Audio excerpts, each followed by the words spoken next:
শোনো শোনো মা বোনেদের বলি শোনো না, স্বামীর মনে মা বোনেরা ব্যথা দিও না। আমার নবীর ঘোষণা ঘটনা শোনো মা ফাতেমার, ঘটনা শোনো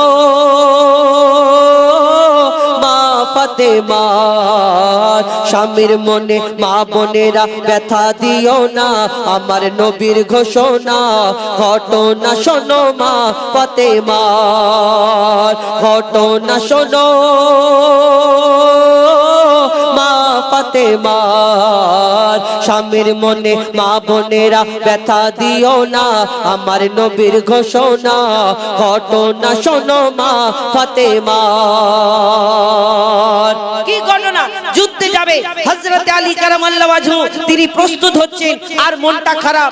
কি হয় কবি ছন্দের মাধ্যমে আরো কি লিখছে দেখুন। যুদ্ধ করতে যাবে আলী হাতে নিল তলোয়ার, যুদ্ধ করতে যাবে আলী হাতে নিল তলোয়ার। মা ফাতেমা স্বামীর কাছে করলো এমন আবদার, মা ফাতেমা স্বামীর কাছে করলো এমন আবদার, মা ফাতেমা স্বামীর কাছে করলো এমন আবদার। যুদ্ধ থেকে ফেরার পথে আসবে যখন ঘরে, একটি নতুন কাপড় কিনে আনবে আমার তরে, একটি নতুন কাপড় কিনে আনবে আমার তরে। এই কথা শুনে হযরত আলী বড়ই দুঃখ পায়, যদি আমি শহীদ হয়ে যাই কে আনবে বলো কাপড় তোমার, কে আনবে বলো কাপড় তোমার। স্বামীর মনে মা বোনেরা ব্যথা দিও না, আমার নবীর ঘোষণা ঘটনা শোনো মা ফাতেমার। হযরত আলী মনটা খারাপ, আস্তে আস্তে চলে যা। আমার ফাতেমা কোনোদিন চাই না এই সময় আমাকে আবদার করলো, মনটা খারাপ করে যুদ্ধে চলে যায়। তারপর কি ঘটনা? যখন ইমাম হাসান ইমাম হুসাইন ছোট্ট দুই নামাজা দুই নাতি আমার নবীর দরবারে এসে হাজির হয়, নানা গো আমার আব্বা মনটা খারাপ করে যুদ্ধে চলে যায়। কেন যুদ্ধে চলে যায়? আমার আম্মা এই কথা বলেছে তাই তার মনটা খারাপ। এই কথা শুনে আমার নবী আফসোস করে, হ্যাঁ আমার ফাতেমা এরকম কাজ করলো, আমার নবীর মনটা খারাপ, তিনি কাঁদতে থাকে। কি হয় কবি ছন্দের মাধ্যমে লিখছে দেখুন। যুদ্ধে দুঃখ ভরা হৃদয় নিয়ে আলী গেল রণে, দুঃখ ভরা হৃদয় নিয়ে আলী গেল রণে। নানার কাছে ছুটে এলো হাসান হোসেন, নানার কাছে ছুটে এলো হাসান হোসেন। আব্বুর কাছে নতুন কাপড় চেয়েছে আম্মি জান, তাই আব্বুর মনটা খুবই খারাপ ছিল যে সে পেরেশান, আব্বুর মনটা খুবই খারাপ ছিল যে সে পেরেশান, আব্বুর মনটা খুবই খারাপ ছিল যে সে পেরেশান। এই কথা শুনে দয়ার নবীর কান্না থামে না, কি ভুল করলো ফাতেমা, কি করলে বলো বেটি আমার, কি করলে বলো বেটি আমার। স্বামীর মনে মা বোনেরা ব্যথা দিও না, আমার নবীর ঘোষণা ঘটনা শোনো মা ফাতেমার। একদিন হয়ে গেল, দুদিন হয়ে গেল, 3 দিন হয়ে গেল, আমার নবী মা ফাতেমার ঘরে রোজ যেতে, কিন্তু 2 দিন 3 দিন হয়ে যায় মা ফাতেমার ঘরে আর আসে না।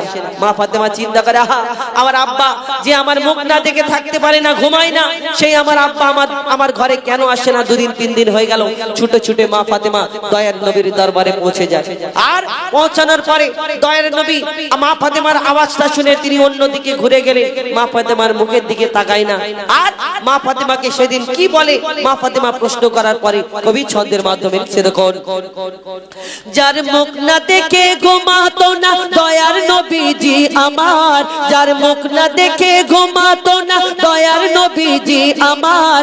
আর রাতের পরে রাত কেটে যায় মুখ দেখে না ফাতেমার, রাতের পরে রাত কেটে যায় মুখ দেখে না ফাতেমার, রাতের পরে রাত কেটে যায় মুখ দেখে না ফাতেমার,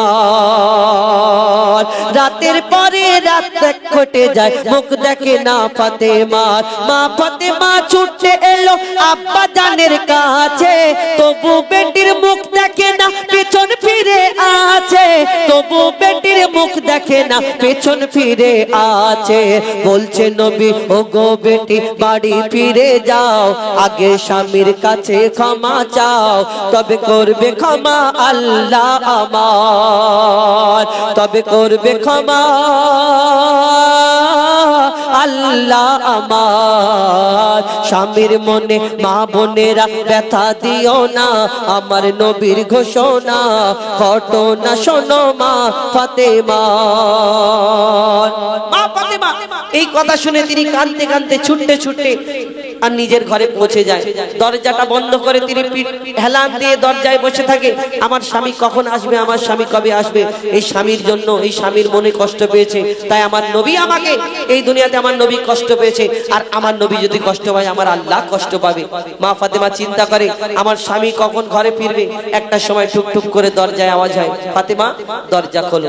দরজা খোলার পরে মা ফাতেমা তিনি সব ঘটনা বলে, সবকিছু ওই যা কিছু লাগে তার স্বামীর সবকিছু যোগান দিয়ে ইন্তেজাম করে দিয়ে তার স্বামীর পা দুটোকে জড়িয়ে হাউ হাউ করে কাঁদে। স্বামী গো, তোমাকে কষ্ট দিয়েছি, তুমি আমার কথায় কষ্ট পেয়েছো, তাই আমার নবী আমার প্রতি কষ্ট পেয়েছে, আমার আল্লাহ আমার প্রতি কষ্ট পেয়েছে।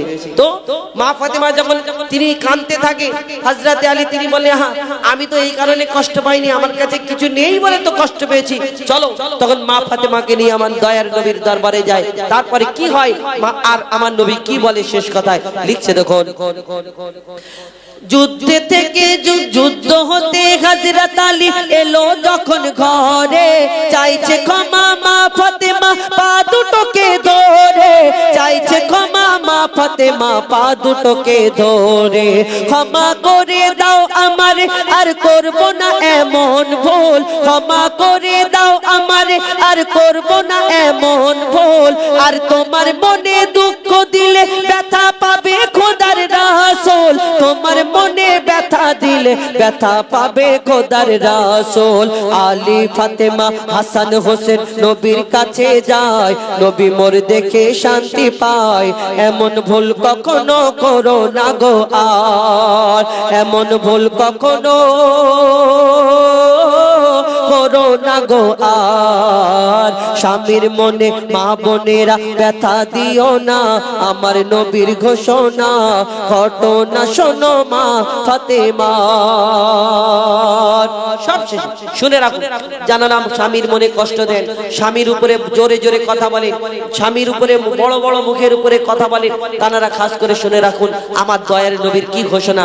যারা স্বামীকে কষ্ট দেয় তাদের জন্য কবি ছন্দের মাধ্যমে লিখছে দেখুন, বলছে নবী আল আরাবী, শোনো বেটি ফাতেমা, আলী যদি আজ তোমাকে না করি তো ক্ষমা, আলী যদি আজ তোমাকে না করি তো ক্ষমা, আমি তোমার আব্বা তোমাকে ক্ষমা করতাম না, আমি তোমার আব্বা তোমাকে ক্ষমা করতাম না। স্বামীকে যে দুঃখ দেবে আমি তাকে চিনব না, স্বামীকে যে দুঃখ দেবে আমি তাকে চিনব না। কেমন শিক্ষা দিয়ে গেল নবী দো জাহান, শুনে রাখ মঈদুল ইসলাম, ভুল ছিল না মা ফাতেমার, ভুল ছিল না মা ফাতেমার।